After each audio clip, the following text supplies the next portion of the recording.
Marc Weber, on va continuer. Mais on est encore sous la période de Léopold II, mais la seconde partie. Et j'ai quand même étudié attentivement tout ce qui se passe à l'époque. C'est une période de grande prospérité économique et en même temps, malgré tout, de grande misère sociale, les deux ensemble. Mais je me suis dit, c'est pas possible. On ne peut pas, en 9 ou 10 minutes, parler de gens comme Verhaeren, Le Monnet. C'est pas possible. Donc, je vous propose... on va en parler, bien sûr, donc sur les premiers naturalistes en quelque sorte, mais parler peut-être cette fois-ci de Camille Lemonnier, personnage important bien sûr, qui s'estimait d'ailleurs très important lui aussi. C'était pas le seul, mais... Je vous l'ai appris, hein, j'ai lu quelque part que quelqu'un disait qu'il avait 3 testicules. Oui, ben, tant mieux pour lui. Ou tant pis pour les dames. Mais... Ouais. Et Georges Eckhout. D'abord, la période Léopold II, seconde partie, c'est une très grande prospérité économique. La Belgique installe des chemins de fer en Chine, fait le métro du Caire. Il suffit de regarder les maisons, les hôtels de maître, pas seulement à Bruxelles, mais partout.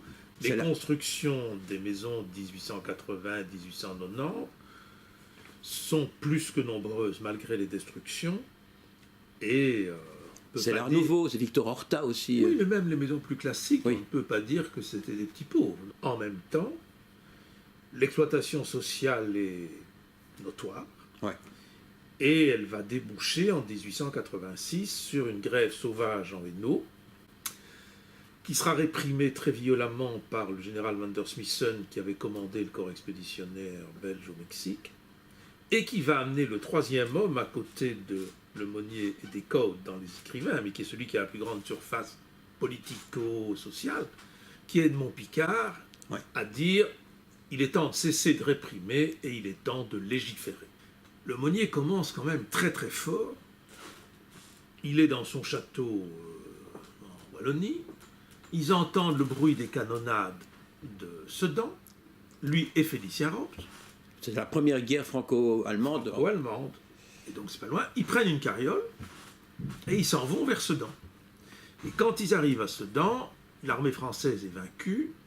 Les cadavres des hommes et des chevaux pourrissent ou agonisent sur le terrain. Un charnier, hein. C'est un charnier. Et Lemonnier va être très marqué, il va rédiger un livre assez court mais extrêmement fort, décrivant ce qui est tout à fait le contraire de l'héroïsation, de la gloire militaire, et qui s'appellera Sedan et qui paraît en 1871. Et donc Lemonnier, qui est ce grand critique pictural, qui commence... par Sedan, qui fait des nouvelles extrêmement charnelles, si on peut dire, et visuelles, au tournant des années 70-80, va donner un chef-d'œuvre absolu, un mâle, histoire d'un braconnier. Alors ça, c'est quand même aussi déjà très belge. La figure centrale, c'est un homme, c'est un irrégulier. Cache-après, ça. Alors oui, cache-après, donc, c'est un wallon, cherche après moi. Ouais.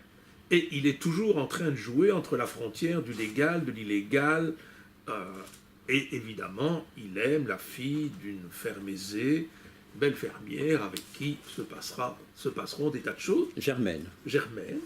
Maupassant dira d'ailleurs, ce n'est pas un naturaliste, ce qui est faux. Mais ce n'est pas un naturaliste à la française. C'est-à-dire que la langue de Lemonnier est truffée d'archaïsmes, de mots inventés ou réélaboré à partir des parlers populaires, et il y a une sorte de lyrisme, enfin de palette même du langage, qui va caractériser le naturalisme belge, aussi bien d'ailleurs chez lui que chez Eckhout.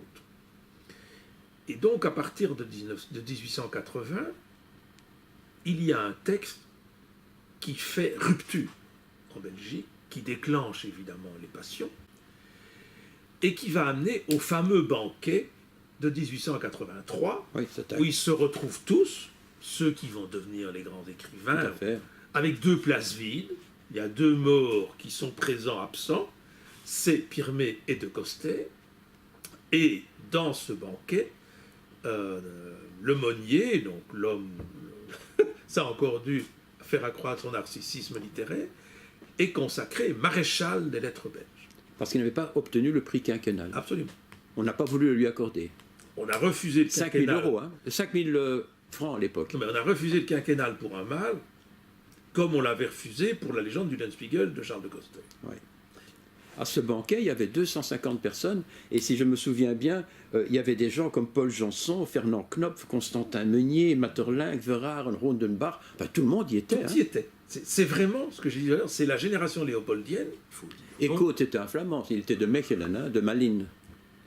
Bah, il fait partie de dans cette génération léopoldienne, il y a beaucoup de flamands qui parlent le français. De flamands dont la langue maternelle est le français. Donc, il y a un très très grand roman d'Eekhout qui s'appelle Escale Vigo, dans lequel,